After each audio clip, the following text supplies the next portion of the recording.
මේ ඉන්නේ මම. එතකොට මං අද ඉන්නේ කොහෙද ඉන්නේ? මල් යායක් මැද. මම ඉතින් 4 රට යනකම නෙළු යායක් බලන්න ආවා. එනෝනේ. නැස්සු. අනේ බිබි ඉන්නෝ. එතන වර්ග 3ක් තියෙනවානේ. වර්ග 3ක් තියෙනවා. ඔව් දම් පාට සුදු පාට. නෙළු යායක් මැද ඉන්නේ. ඔන්න ඉතින් කොටන් පෙන්ස්ලා නෙළු බලන්න ආවා. තාමත් ලස්සනට බිබිලා තියෙනවා. මෙතන මාමේ 3ක් තියෙනවා වර්ගනේ. පොල් මේ කහ එකයි. ගොඩක් ඉන්නවා මී මැස්සෝ එහෙම. සුදු එකයි මේකයි. ජම් එක. අප්පච්චි. අපි යමු නෙළු බලගෙන ඉස්සරහට.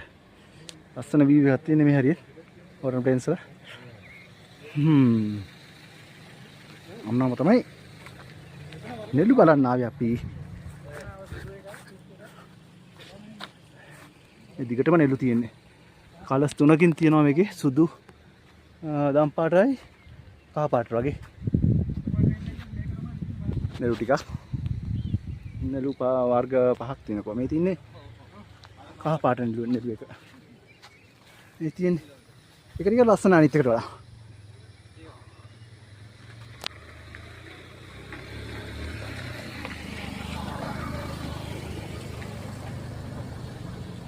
තියෙන දිගටම නෙළු තමයි. ඉන්න අපිත් එක්ක ආපු සෙට් එක. හරි අපි යමු ඉස්සරහට එනවා. තව නෙළු බලන්න.